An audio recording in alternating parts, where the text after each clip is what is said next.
오늘 이 시간 우리에게 주신 하나님의 말씀은 신약성경 마태복음 20장 23절 말씀입니다. 마태복음 20장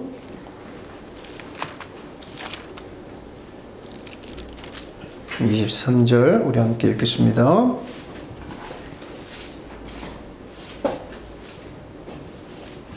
찾았으면 아멘. 함께 읽습니다. 시작.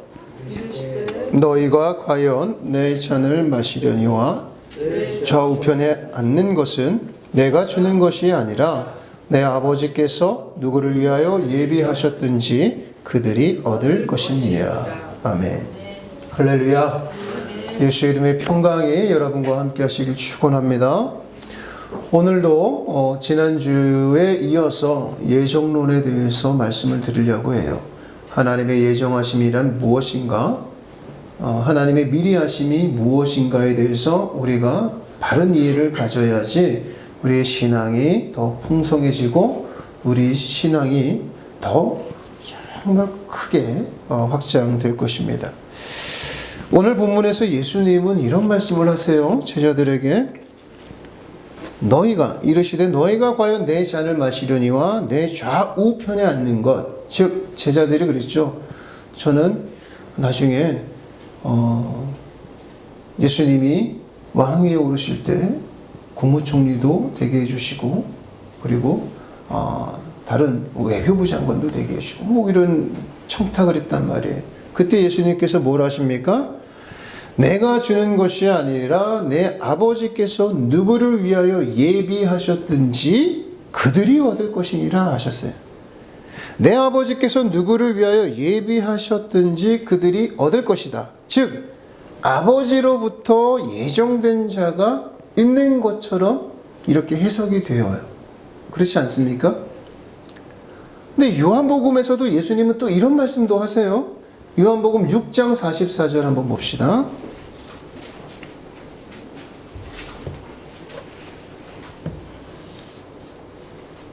요한복음 6장 44절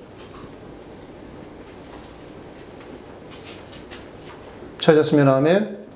함께 읽습니다. 시작. 나를 보내신 아버지께서 이끌지 아니하시면 아무도 내게 올 수 없으니 오는 그를 내가 마지막 날에 다시 살리리라.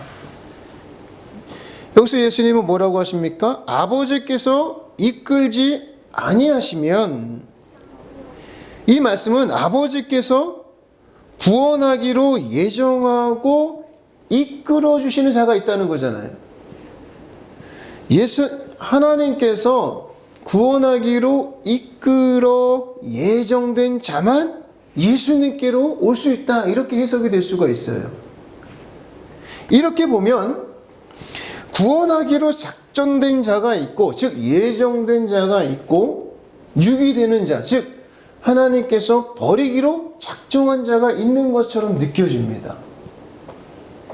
하지만 하나님이 누구는 구원하기로 예정하시고 누구는 버리기로 예정을 하셨다고 한다면 나중에 예수님께서 하시는 말씀과 또 충돌되는 것들이 있단 말이에요.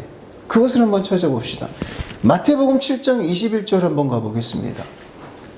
마태복음 7장 21절 함께 읽습니다. 시작. 나더러 주여 주여 하는 자마다 다 천국에 들어갈 것이 아니요 다만 하늘에 계신 내 아버지의 뜻대로 행하는 자라야 들어가리라. 아멘. 조금 다르죠? 여기서 주여 주여 하는 자 누구겠습니까? 예수님을 나의 구주로 고백하는 자겠죠. 예수 이름을 부르는 자들이란 말이에요. 즉 예수님을 주로 고백한다고 하는 것은 지금 하나님께서 부르셔서 예수께로 온 사람들이에요. 즉 예정된 사람들입니다. 그런데 예수님께서는 이들을 뭐라고 하십니까? 나는 너희를 도무지 모른다고 내치시거든요. 지금 예수님께서는 이 예정된 자들, 예수 나의 구주, 예수 내 구주, 예수 내 구주, 우리잖아요, 우리처럼 이 예정된 자들이라 할지라도 어떻게 합니까? 다 천국에 들어가는 것이 아니라 뭐라고 하시냐면 다만 하늘에 계신 내 아버지의 뜻대로 행하는 자라야 들어간다 라고 말씀을 하셔요. 이거 굉장히 놀라운 일 아닙니까? 우리는 지금까지 예수 이름을 부르면, 그리고 예수를 나의 구주로 고백을 하면 하나님께서 성령으로 말미암아 어떻게 해서든지 우리를 하나님의 영광의 보좌까지 이끌어 가신다라고 알고 있는데, 예수님은 사실 여기서는 다르게 말씀하시거든요. 이것을 우리가 잘 알아야 돼요. 이것을 우리가 어떻게 이해하느냐에 따라서 지금 우리의 신앙의 문제가 해결이 되는 거예요. 본문에서 예수님이 나는 너희를 도무지 알지 못한다라고 말씀하셨어요. 응? 근데 이 도무지 나는 너희를 알지 못한다고 했던 사람들, 이 사람들은 어떤 사람들이냐라는 것을 우리가 좀 이해할 필요가 있습니다. 이들은 분명 하나님의 예정에 의해서 예수님께로 왔습니다. 하지만 이들은 본인들이 예수님을 바르게 믿지 않고 하나님의 구원의 뜻과 의지와 하나님의 구원의 목적을 깨닫지 못한 사람일 가능성이 있습니다. 그래서 그들은 어떻게 살았냐? 예수 이름을 가지고 자기의 영리만을 취했던 사람이라는 거예요. 그런 사람들이 너무 많죠. 그래서 그 사람들이 행했던 것들이 무엇입니까? 기적과 이적과 치유와 병 고침에만 치중해가지고 사람들을 현혹했단 말이에요. 하나님 뜻대로 행한 것이 없어요. 그래서 하나님께 영광이 되지 못한 거예요. 그래서 예수님은 그들에게 나를 떠나가라 하셨어요. 즉 그들은 하나님이 구원하시고자 하는 그 예정, 즉 예수 그리스도의 이 구속사 안에서 예정은 받았습니다. 그래서 예수님께로만 와서 예수를 나의 구주로 고백을 했습니다. 그래서 구원의 기쁨도 맛보았습니다. 그런데 그들이 신앙생활을 할 때 어떻게 했느냐? 그들의 태만함과 안일함으로, 그리고 자기의 욕망과 욕심을 예수 이름을 가지고 채우려고 했던 그것 때문에 하나님의 뜻을 바르게 깨닫지 못했다는 거예요. 그냥 자기가 아는 대로, 자기의 임의대로 그렇게 행동한 거예요. 하나님의 뜻대로 신앙생활을 한 것이 아니라, 하나님의 말씀에 순종하는 삶을 산 것이 아니라, 자기 기분에 따라서 자기가 이해한 만큼만을 가지고 신앙생활을 했다는 거예요. 그래서 결국 그들은 예수님 앞에 갔더니 나는 너희를 도무지 알지 못한다 라고 그들은 면박을 당합니다. 쫓겨나요. 만약에 구원파라고 하는 사람들이 말한 것, 한 번 구원은 영원한 구원이다. 내가 죄를 시인하면, 그리고 이후로의 죄를 아무리 지어도 내가 죄 짓는 게 아니라 모든 것이 다 이미 죄 용서받았기 때문에 상관없다. 그리고 한 번 구원받으면 끝까지 간다. 하나님이 어떻게든지 그를 구원하실 것이다. 그러니 내가 마음대로 허랑방탕하게 살아도 결국은 나는 천국에 들어간다. 왜? 하나님께서 나를 예정하셨기 때문에. 그런 논리를 갖고 있는 사람들은 오늘의 이 말씀을 가지고 예정론을 다시 한번 생각해 봐야 되는 거예요. 즉 예정론을 주장하는 사람들이 말하는 것처럼 하나님께서 예정하셨다고 모두가 다 구원받는 것이 아니라, 즉 구원함에 있어서 구속사 안에서 예정은 되어 있지만 하나님의 뜻에 순종해야만 구원이 완성된다는 것을 오늘 이 말씀, 즉 마태복음 21절에 있는 말씀들을 통해 가지고 우리는 알 수 있게 되는 거예요. 예수님은 더 나아가서 또 이렇게도 말씀하세요. 마태복음 12장을 한번 찾아봅시다. 마태복음 12장 50절 찾아봅시다. 찾았으면 아멘. 읽습니다. 시작. 누구든지 하늘에 계신 내 아버지의 뜻대로 하는 자가 내 형제요 자매요 어머니이니라 하시더라. 아멘. 누가 형제요 자매요 어머니입니까? 아버지의 뜻대로 행하는 자가 중요한 거예요. 지금 이것을 본다면 예정된다. 하나님께서 예정된, 택하신, 미리 아신 자들이 있어서 그들은 무조건 어떤 짓을 해도 구원을 받을 것이야 라고 생각했던 사람들에게 이것은 굉장히 충격적인 거예요. 우리는 그렇게 알고 믿음 생활을 했는데 그게 아니라 하늘에 계신 내 아버지의 뜻대로 행하는 자가 내 형제요, 자매요, 어머니라고 하시는 거예요. 즉 아버지의 뜻대로 행하는 자라야 내 형제라고 하는 말은, 즉 결정된 자가 모든 것을, 그 예정된 자는 그가 아무리 무엇을 하더라도 하나님께서 구원하신다. 그리고 예정된 자는 어떻게 해서든지 하나님의 뜻대로 행하게 되어 있다라고 하는 사람들과는 상충되는 주장인 거예요. 마태복음 16장 21절에 우리가 지금 바로 알아야 되는 예정이라는 것이 무엇인가에 대한 그 본을 정확하게 보여주는 말씀이 있어요. 마태복음 16장 21절. 마태복음 16장 21절이에요. 찾았으면 아멘. 시작. 이때로부터 예수 그리스도께서 자기가 예루살렘에 올라가 장로들과 대제사장들과 서기관들에게 많은 고난을 받고 죽임을 당하고 제3일에 살아나야 할 것을 제자들에게 비로소 나타내시니. 아멘. 예수님이 지금 자기의 죽음과 부활과 승천에 대해서 미리 말씀하시고 말씀한 대로 이루어질 것이다 라는 것을 지금 예언하신 거예요. 이것이 진짜 예수 그리스도에 대한 하나님의 구속사의 예정이라는 거예요. 하나님의 예정이라는 것은 지금 온 인류를, 지난주에 제가 뭐라고 했습니까? 하나님께서, 쉽게 말하면 하나님께서 구원에 대한 큰 그림을 그리셨고 예수님께서 그것을 실행하셨고 성령님께서는 그것을 이루어 가신다라고 말씀드렸잖아요. 성서에서 말하는, 성경에서 말하고자 하는 예정이라고 하는 것은 이것이에요. 우리 전 인류는 하나님의 예정 안에 들어와 있습니다. 하나님의 예정이 뭡니까? 세상의 모든 사람을 구원하기로 결정하신 거예요. 당신의 뜻을 세우신 거란 말이에요. 그래서 예수 그리스도가 이 땅에 오신 거예요. 즉 하나님의 예정이란 예수 그리스도를 통해서 이루어지고 있는 것이 예정인 거예요.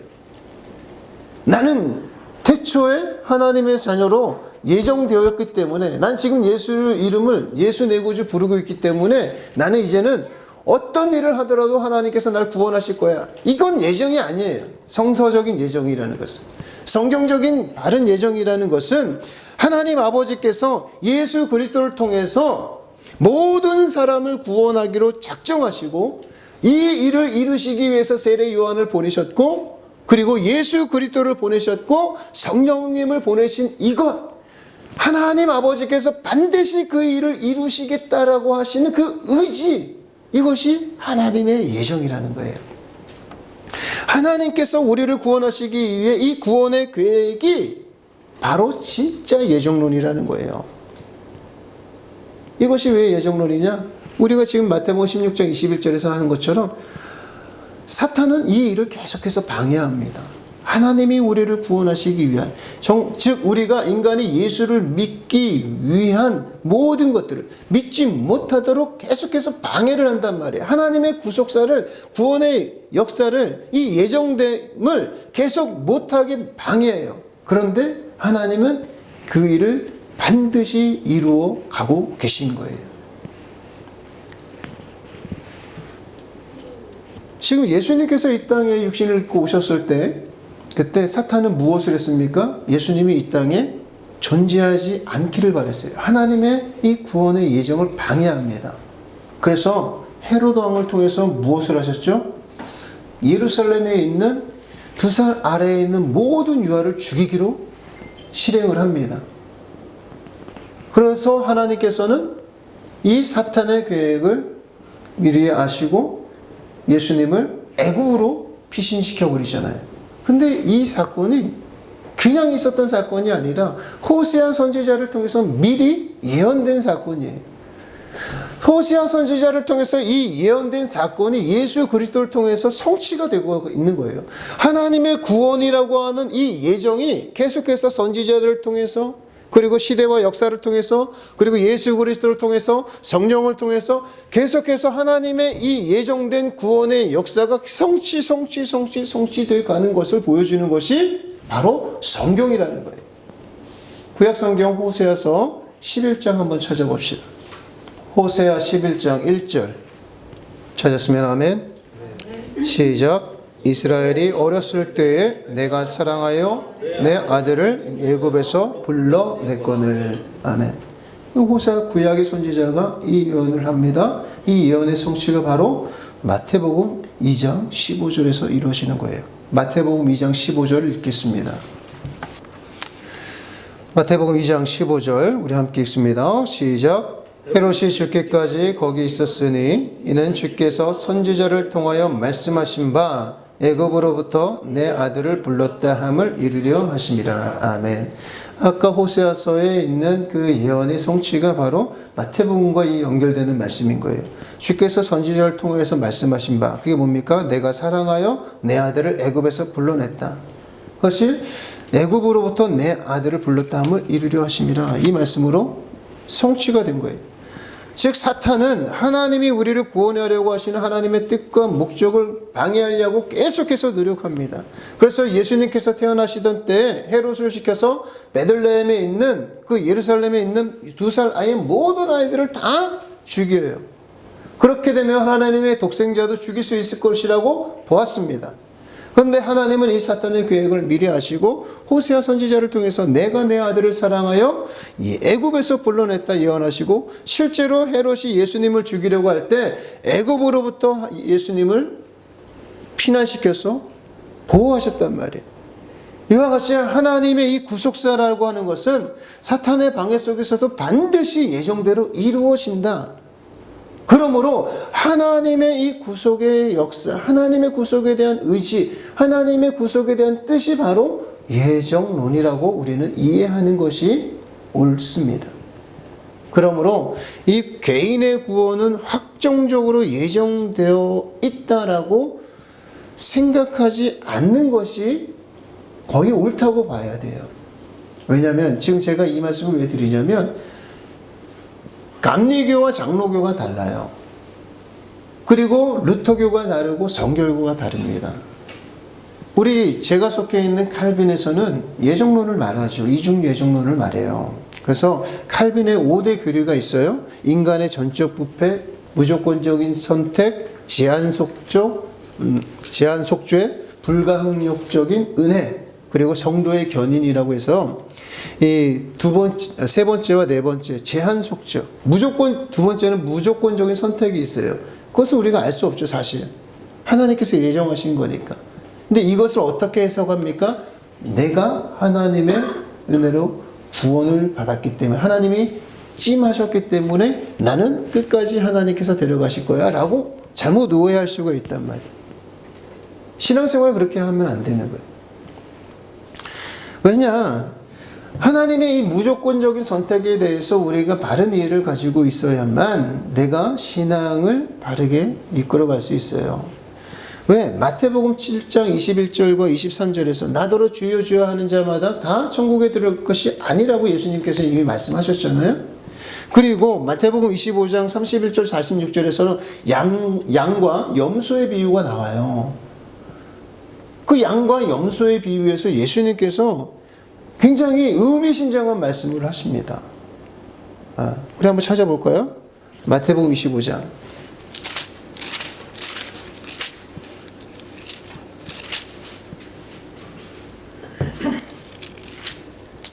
31절부터 우리 찾아봅시다. 교독을 읽습니다. 인자가 자기 영광으로 모든 천사와 함께 올 때 자기 영광의 보좌에 앉으리니 모든 민족을 그 앞에 모으고 각각 구분하기를 목자가 양과 염소를 구분하는 것 같이 하여 양은 그 오른편에 염소는 왼편에 두리라. 그때 임금이 그 오른편에 있는 자들에게 이르시되 내 아버지께 복받을 자들이여 나와 창세로부터 너희를 위하여 예비된 나라를 상속받으라. 내가 줄일 때 너희가 먹을 것을 주었고 목마를 때 마시게 하였고 나그네 되었을 때 영접하였고 헐벗었을 때 옷을 입혔고 병들었을 때 돌보았고 옥에 갇혔을 때 와서 보았느니라. 이에 의인들이 대답하여 이르되 주여 우리가 어느 때에 주께서 줄이신 것을 보고 음식을 대접하였으며 목마르신 것을 보고 마시게 하였나이까. 어느 때에 나그네 되신 것을 보고 영접하였으며 헐벗으신 것을 보고 옷 입혔나이까. 어느 때에 병드신 것이나 옥에 갇힌 것을 보고 가서 배웠나이까 하리니 임금이 대답하여 이르시되 내가 진실로 너희에게 이르노니 너희가 여기 내 형제 중에 지극히 작은 자 하나에게 한 것이 곧 내게 한 것이니라 하시고. 아멘. 여기까지 읽읍시다. 지금 마지막 날에는 양과 염소로 비유되는 사람들이 나뉜다는 거잖아요. 그래서 양은 오른편에 염소로 지칭되는 사람들은 왼편에 두고 그들에게 상과 벌을 주십니다. 근데 사람들이 깜짝 놀라는 거예요. 오른편에 양이라고 지칭된 사람들이 자기가 왜 오른편에 있지라고 생각하는 거예요. 그래서 예수님께 묻습니다. 제가 뭘 했길래 이쪽에 오게 된 거죠? 라고 묻는 거예요. 그들도 자기가 왜 그렇게 된지 몰라요. 그랬더니 예수님께서 뭐라고 하셨어요? 지극히 작은 자 하나에게 한 그것 때문에 네가 이쪽에 오게 된 거야 라고 한 거예요. 반면 왼쪽에 있었던 염소라고 지칭되는 사람들도 똑같은 이야기를 하는 거예요.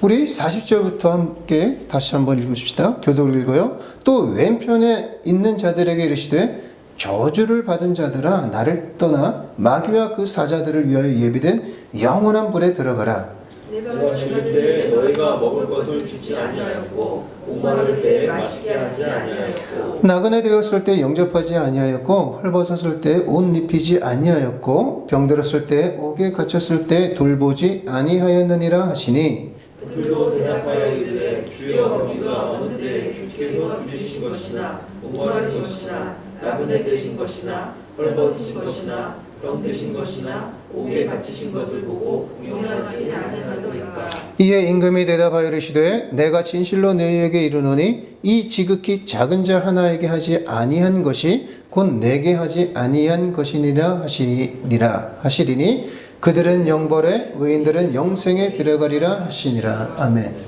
지금 염소들 입장, 염소라고 지칭되는 사람들의 입장에서도 좀 곤란한 거잖아요. 자기들은 그런 적이 없는데 주님을, 임금이신 주님을 자기들은 잘 공경하고 그리고 잘 받들었다고 생각했는데 왜 내가 여기 있습니까?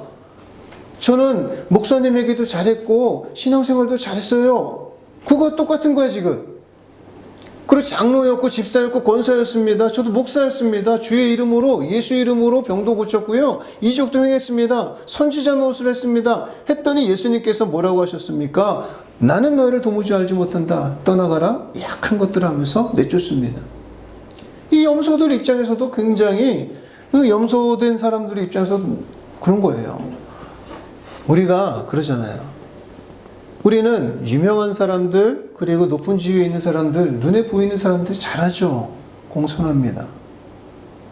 대통령이 아무리 나쁘더라도 대통령이 내 앞에 오면은 공손해질 수밖에 없잖아요. 왜? 그 사람이 가지고 있는 힘과 권리, 권세가 있으니까. 그리고 좋은 사람들에게는 다 잘한다는 말이에요. 이 염소라고 지칭되는 사람들도 그랬을 것 같아요. 신앙생활 잘했을 것 같아요. 그런데 마지막에 가서 염소라고 치부됩니다. 이유가 뭡니까? 내가 그동안 교회에다가 헌금한 돈이 얼마고 내가 수고하고 봉사한 게 얼마인데 나를 이따위 취급합니까? 도대체 이유나 들어봅시다 했더니 예수님께서 뭐라고 하셨어요? 지극히 작은 자 하나에게 하지 않은 그것이 내게 하지 않은 것이다라고요. 아니 나는 교회가 어려울 때 그리고 목사님이 어려울 때 그런데 우리 성도가 어려울 때 한 것도 다 했습니다. 저거 정말 잘했어요. 신앙생활 잘했어요. 그런데도 마지막에 가가지고 예수님 모른다 할 수가 있는 거예요. 이거 참 난처한 일입니다. 이것을 보면 마치 행위로 구원을 주는 것처럼 우리에게 이해가 될 수 있어요. 근데 이 말씀은 행위로 우리의 구원을 얻는다라는 것이 아니라 예수님을 믿고 따른다면 예수를 믿고 예수님의 말씀에 자발적으로 순종하는 것이 중요하다라는 거예요. 우리는 예수만 믿는다라고 하면 다 끝나는 것이 아니라 그 이후에 일어나고 있는 예수님의 삶의 궤적을 따라서 예수님의 말씀을 순종하고 예수님의 삶을 따라서 사는 그것이 중요하다라는 거예요. 성령의 인도에 우리의 마음과 의지로 순종하라는 거예요. 왜? 예수님도 공생애를 시작하실 때 성령에 이끌려 광야로 나가시고 성령에 이끌려서 하나님의 말씀, 아버지의 말씀에 순종한 삶을 사셨다라고 본을 보여주셨기 때문이라는 거예요. 예수님과 성령을 믿고 우리가 하나님의 말씀과 성령께 순종하는 이것이 지금 저와 여러분들에게 지금 앞에 놓여 있는 가장 중요한 결정이요 선택의 순간이라는 거예요. 신앙은 매일매일의 싸움입니다. 지금 내가 예수를 믿느냐 안 믿느냐, 거기에서는 예정된 사람, 하나님의 예정에 의해서 내가 믿지 않더라도 나는 하나님의 구원으로 직행 열차를 타고 가는 그것이 아니라, 하나님의 예정 안에 들어와 있었어도 지금 내가 나의 의지와 마음과 뜻과 나의 결단을 가지고 내가 예수를 믿겠습니다. 매 순간마다 결정하면서 선택을 해야 되고, 그 의지와 선택에 나의 힘과 노력을 들여야 된다는 거예요. 이것이 하나님의 예정이요, 그리고 하나님께서 우리에게 자유의지를 주시고 자발적으로 성령께 강구하고 성령의 인도에 순종하라고 하시는 우리의 몫인 거예요.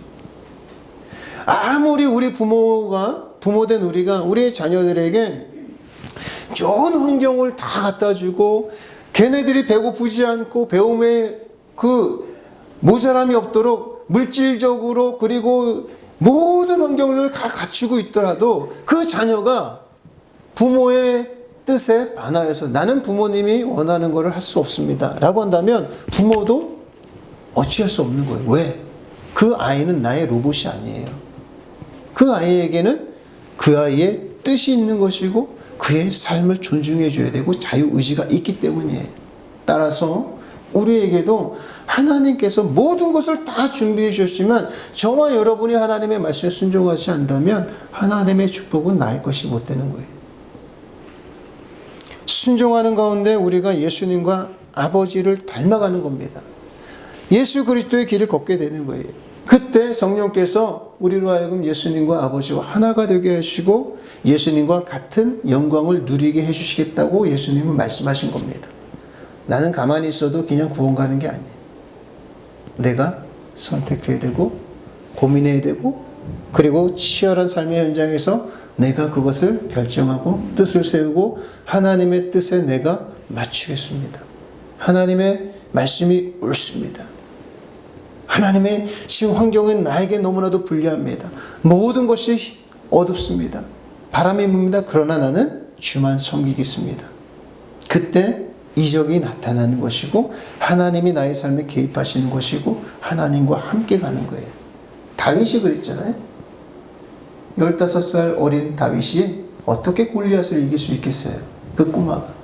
근데 하나님의 이름이 모독받는 그 현장을 목도하고 다윗은 물맷돌을 가지고 그 골리앗 앞으로 갑니다. 여호와의 이름을 위하여. 그때 하나님께서 그의 삶에 개입하시는 거예요. 저와 여러분도 내가 지금 내 뜻대로 내 마음대로 내 편한 대로 신앙생활하면은 하나님의 뜻이 하나님의 의지가 그리고 하나님의 일하심이 개입할 여지가 없는 거예요. 왜? 네가 원하는 대로 살라는 거잖아요. 그것이 아니라 나는 하나님의 뜻대로 살겠습니다. 하나님의 뜻에 맞춰 살겠습니다. 여러분들이 결단했을 때 하나님께서 여러분의 삶을 통해서 일하시는 겁니다.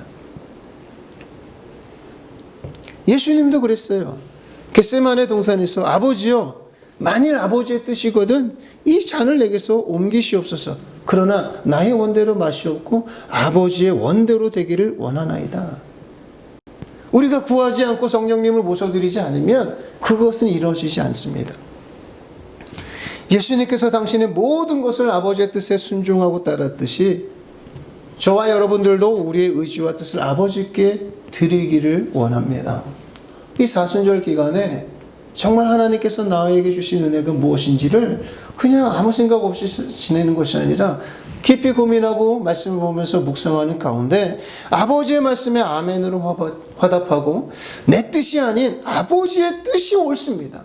내 뜻은 분명히 이쪽인데 아버지께서 이쪽으로 가라시니까 나는 내 뜻을 꺾고 내 의지를 꺾고 아버지의 뜻에 나는 순종하겠습니다. 그런 멋진 신앙이니 저와 여러분에게 나타나기를 바랍니다. 그때 하나님께서 역사하시는 거예요. 아버지의 뜻이 옳습니다.